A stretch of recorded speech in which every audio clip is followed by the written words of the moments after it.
আসসালামু আলাইকুম। Welcome to গ্রামীণ কিচেন উইথ আখি। আজকে আমি আপনাদের সাথে খুবই মজার একটি রেসিপি শেয়ার করব। আর রেসিপিটি হলো কলার মোচা দিয়ে চাপিলা মাছের তরকারি। আশা করছি আজকের এই রেসিপিটি আপনাদের কাছে ভালো লাগবে। রেসিপিটি রান্না করার জন্য শুরুতে আমি একটি কলার মোচা নিয়েছি। কলার মোচা কীভাবে বেছে নিতে হয় সেটা আপনাদের দেখাচ্ছি। শুরুতে উপরের খোলাটা ছাড়িয়ে ভিতরের ফুলগুলো ছাড়িয়ে নিতে হবে।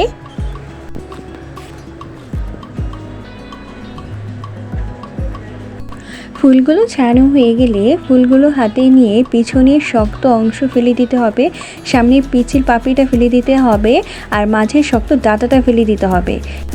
আপনাদের দেখার সুবিধার্থে আমি আরও 2-3টে ফুল বেছে দেখাচ্ছি। মাঝের শক্ত ডাঁটটা অবশ্যই ফেলতে হবে, কারণ এটা রান্না করলে পেট খারাপ হতে পারে। একইভাবে কলার সবগুলো ফুল বেছে নেব।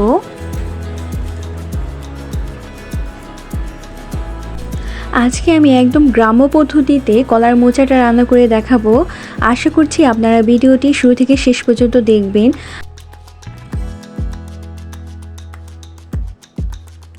কলার মোচার সবগুলো ফুল বাছা হয়ে গিয়েছে। মাঝের যে সাদা অংশ ছিল সেটা আমি কুচি কুচি করে কেটে দিয়েছি। কলার মোচার মাঝের অংশ যেহেতু কুচি থাকে সেটা বাছতে হয় না, কুচি করে কেটে নিলেই হয়ে যায়। এখন কলার মোচাটা আমি পরিষ্কার করে দেখাবো। এর জন্য কলার মোচাতে আমি পানি দিয়ে দিয়েছি। 1/2 চা চামচ হলুদের গুঁড়া দিয়ে দিব। এতে করে কলার মোচাটা কালো হবে না, হলুদ থাকবে। রান্নার আগ মুহূর্ত পর্যন্ত আমি কলার মোচাটা এভাবে ভিজিয়ে রাখবো হলুদের পানিতে। কলার মোচা রান্না করার জন্য কিছু চাপিলা মাছ নিয়েছি। মাছগুলো আমি কেটে ধুয়ে ভালোভাবে পরিষ্কার করে নিয়েছি।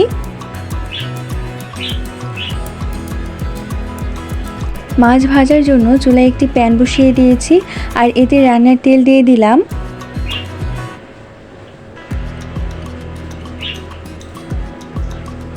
তেল গরম হয়ে আসলে হলুদ লবণ মরিচ দিয়ে মাখা চাপিলা মাছগুলো দিয়ে দিলাম।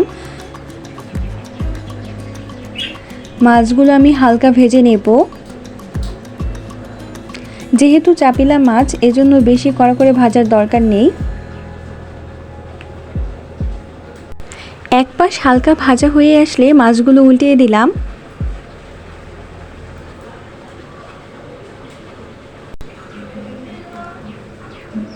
মাছ ভাজা হয়ে এসেছে, এ পর্যায়ে মাছগুলো নামিয়ে নেব। তরকারি রান্না করার জন্য চুলায় একটি হাঁড়ি বসিয়ে দিয়েছি, আর এতে রান্নার তেল দিয়ে দিলাম।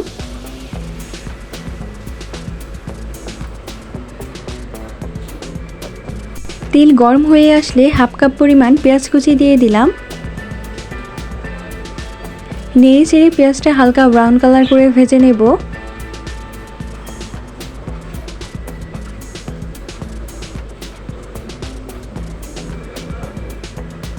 পেঁয়াজ ভাজা হয়ে এসেছে, এ পর্যায়ে মশলা কষানোর জন্য অল্প একটু পানি দিয়ে দিলাম। এতে 1.5 চা চামচ আদা রসুন বাটা দিয়ে দিলাম।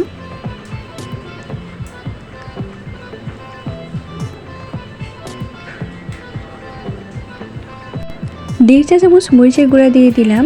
যে যেমন ঝাল পছন্দ করেন সেই অনুযায়ী দিয়ে নেবেন।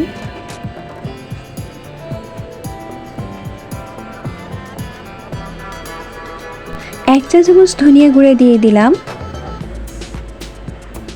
1 চা চামচ হলুদের গুঁড়া দিয়ে দিলাম।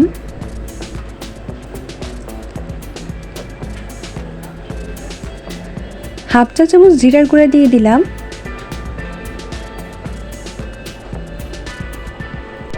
স্বাদ মতো লবণ দিয়ে দিলাম।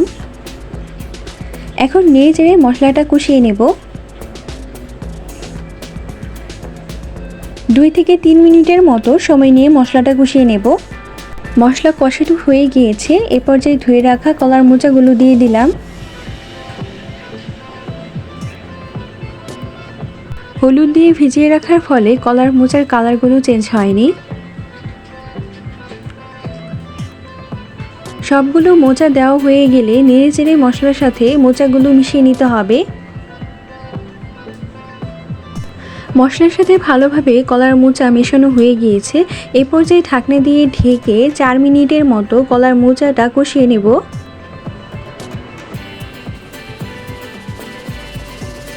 ফিরে এলাম 4 মিনিট পর।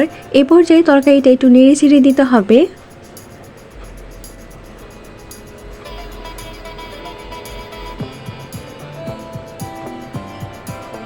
তরকারি নাড়া দেওয়া হয়ে গিয়েছে। এ পর্যায়ে ঝোলের জন্য 1.5 কাপ পরিমাণ পানি দিয়ে দিলাম।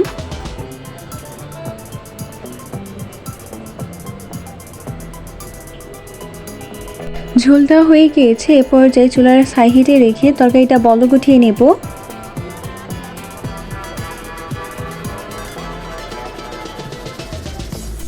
তরকারি বলক উঠে গিয়েছে। এ পর্যায়ে ভেজে রাখা চাপিলা মাছগুলো দিয়ে দিলাম।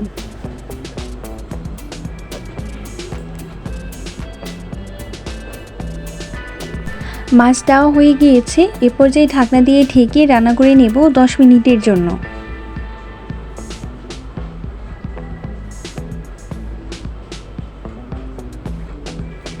ফিরে এলাম 10 মিনিট পর।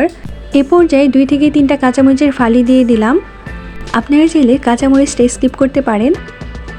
কাঁচামরিচ দেওয়া হয়ে গেলে আরও 3 থেকে 4 মিনিটের মতো ঢাকনা দিয়ে ঢেকে রান্না করে নেব। ফিরে এলাম 3 থেকে 4 মিনিট পর। তরকারি হয়ে গিয়েছে। এ পর্যায়ে তরকারিটা নামিয়ে নেব। আপনাদের দেখার সুবিধার্থে তরকারিটা আমি পরিবেশন করে দেখাচ্ছি। দেখতেই পাচ্ছেন তরকারির কালারটা কতটা সুন্দর হয়েছে। আপনারা যারা কখনো কলার মোচা খাননি তারা অবশ্যই এভাবে রান্না করে খেয়ে দেখতে পারেন। আশা করছি ভালো লাগবে। ভিডিওটি কেমন লাগলো তা কিন্তু অবশ্যই কমেন্টে জানাতে ভুলবেন না। যদি ভালো লেগে থাকে তাহলে চ্যানেলটি সাবস্ক্রাইব করবেন। ধন্যবাদ।